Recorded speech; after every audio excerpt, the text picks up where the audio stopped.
오늘 우리가 함께 하실 말씀은 우리 마태복음 말씀입니다. 마태복음 13장 51절로부터 58절까지 말씀입니다. 우리 함께 읽도록 하겠습니다. 이 모든 것을 깨달았느냐 하시니 대답하되 그러하오이다. 예수께서 가라사대 그러므로 천국의 제자된 서기관마다 마치 새 것과 옛 것을 그 곳간에서 내어오는 집주인과 같으니라. 예수께서 이 모든 비유를 마치신 후에 거기를 떠나서 고향으로 돌아가사 저희 회당에서 가르치시니 저희가 놀라 가로되 이 사람의 지혜와 이런 능력이 어디서 났느뇨? 이는 그 목수의 아들이 아니냐? 그 모치는 마리아, 그 형제들은 야고보, 요셉, 시몬, 유다라 하지 않느냐? 그 너희들은 다 우리와 함께 있지 아니하냐? 그런즉 이 사람의 이 모든 것이 어디서 났느냐 하고 예수를 배척한지라. 예수께서 저희에게 말씀하시되 선지자가 자기 고향과 자기 집 외에서는 존경을 받지 않음이 없느니라 하시고 저희의 믿지 않음을 인하여 거기서 많은 능력을 행치 아니하시느니라. 아멘.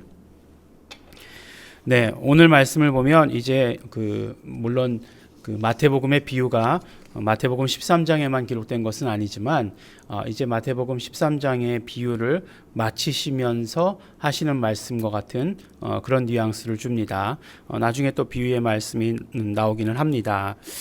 그런데 이제 그래서 이 질문 때문에 그런 거죠. 이 모든 것을 깨달았느냐? 이제 앞에 나오는 여러 가지 비유의 말씀에 대해서 비유를 말씀하시고 그 비유에 대한 해설도 말씀해 주심으로 말미암아 이렇게 비유가 이런 뜻이다 라고까지 말씀해 주셨어요. 그러니까 이 비유에 대해서 깨달았느냐 말씀해 주신 것이죠. 제자들이 뭐라고 얘기했습니까? 대답하되 그러하오이다 라고 이렇게 대답을 합니다. 그러니까 뭐 일단 물어보면 다 안다 이렇게 얘기하는 거죠. 예, 우리와 별로 다르지 않습니다. 그런데 중요한 것은 그리고 나서 또 비유의 말씀을 하신다는 거예요. 무슨 말씀이죠? 바로 천국의 제자된 서기관마다 마치 새 것과 옛 것을 그 곳간에서 내어오는 집주인과 같으니라 라고 이렇게 말씀합니다. 저도 사실 성경을 보면서 이런 말씀이 성경에 있었어? 라는 생각이 드는 경우가 가끔가다 있는데 이 말씀 그렇죠. 네. 이게 성경에 있는 말씀이야? 이렇게 생각이 듭니다. 그러니까 비유를 다 말씀하신 다음에 다 알아들었냐? 네, 그랬는데 또 비유를 말씀하시는 거예요. 예, 그게 어떤 의미일까? 어떤 의미일까라고 하는 것, 우리 좀 생각해 볼 그런 필요가 있는 것이죠. 근데 먼저 비유의 말씀에 집중해 보면 이렇게 말씀하고 있는 거죠. 그러니까 천국의 제자된 서기관 이렇게 얘기하고 있고 천국의 제자된 서기관은 마치 집주인과 같다라고 이렇게 말씀하고 있는 것이에요. 그렇죠? 천국의 제자된 서기관. 그러니까 이거를 새 번역에서는 어떻게 번역했냐면 하늘나라를 위해서 훈련받은 율법학자다라고 이렇게 이야기하고 있습니다. 그러니까 서기관이라고 하는 것은 율법학자를 말씀하는 거니까 하늘나라를 위해서 훈련받은 율법학자다라고 이렇게 말씀하고 있어요. 어쨌든지 간에 그 율법학자, 그런 율법학자가 있다는 것. 예. 그러니까 기존의 율법학자들은 우리가 알고 있는 율법학자들이죠. 기존에 우리가 바리새인 서기관 할 때 그 바리새인 서기관들은 바로 율법에 정통한 그 서기관을 말하는 건데, 그런데 하늘나라를 위해서 훈련받은 그런 율법학자가 있다라고 말씀하시고 계시고, 그 사람은 그럼 누구냐? 곳간에서 새 것과 옛 것을 내어오는 집주인 같다라고 이렇게 말씀합니다. 예, 하나도 우리가 모르는 단어는 없어요. 그죠?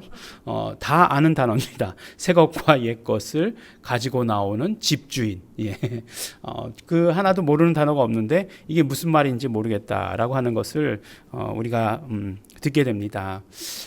그런데 이제 그럼 새 것이 뭐고 옛 것이 무엇이냐라고 이렇게 이야기했을 때 분명 우리가 짐작가는 것은 우리가 계속해서 우리 그 산상수훈을 통해서 그리고 예수님의 비유들을 통해서 말씀을 들은 것은 무엇이냐면 바로 새 것은 새 언약을 이야기하는 것이고 옛 것은 율법을 대표하는 것임에 틀림이 없습니다. 그래서 율법이라고 하는 것은 이제 옛 것이고 새 것이 바로 그 율법을 대신한다 라고 하는 것을 말씀해 주시는 거죠. 그런데 그렇다고 해서 예수님께서 말씀하시기를 율법이 아무런 의미가 없는 것으로 하시느냐? 그렇지 않다는 것이에요. 그렇지 않은 것이고 오히려 바로 그것을 완성하신다라고 말씀하십니다. 그러니까 완성하신다라고 하는 것은 율법에 부족한 것들을 보충하신다라고 하시는 것을 이야기해 주시는 것이에요. 그래서 예수님은 누구신가? 예수님은 바로 새 언약을 완성하러 오신 분이시다. 율법을 폐하러 오신 것이 아니라 새 언약을 완성하러 오셨다. 그러면 율법에 부족한 것이 무엇인가? 율법이라고 하는 것이 부족한 것들을 보충하러 오신 분이시다라고 하는 것을 이야기해 주시고 계시는 것이죠. 그러니까 우리가 생각하면 율법에 부족한 것은 무엇이죠? 율법에 부족한 것은 우리 언뜻 생각나는 것은 용서죠. 용서가 부족합니다. 그래서 용서를 예수 그리스도께서 십자가 지심으로 말미암아 우리의 모든 죄짐을 담당하심으로 말미암아 대속해 주심으로 말미암아 예수 그리스도께서 용서를 주심으로 바로 그런 모든 언약을 완성하신 것이죠. 우리가 용서받을 수 있도록 완성해 주신 것이죠. 근데 이 새 것과 옛 것에 대해서 사도 바울이 로마서에서 말씀하신 것이 있습니다. 그러니까 로마서 7장 6절에 보면 우리가 얽매였던 것에 대하여 죽었으므로 율법에서 벗어났으니 이러므로 우리가 영의 새로운 것으로 섬길 것이요 의문에 묵은 것으로 아니할지니라 라고 이렇게 말씀하십니다. 이 말씀은 뭐냐면 바로 영의 새로운 것, 우리가 그러니까 성령님으로 인해서 된 것, 성령님으로 인한 것, 영적인 것, 이것은 새로운 것이고 의문에 묵은 것, 이것은 죽은 것이다라고 이렇게 얘기하는 것이에요. 이 말씀 뭐냐면 그러니까 의문이라고 하는 건 글자죠. 글자는 죽은 것이고 영은 새로운 것이다라고 이렇게 얘기하는 것이에요. 근데 지금 이렇게만 얘기하면 요것만 잘라서 들으면 뭔가 이렇게 잘못될 수도 있는데 우리가 요새 말씀을 통해서 계속해서 듣는 것, 우리 이명호 목사님께서 말씀해 주시면서 듣는 것, 글자는 영적인 것이 아니에요, 그죠? 글자는 영적인 것이 절대로 아닙니다. 글자는 글자죠.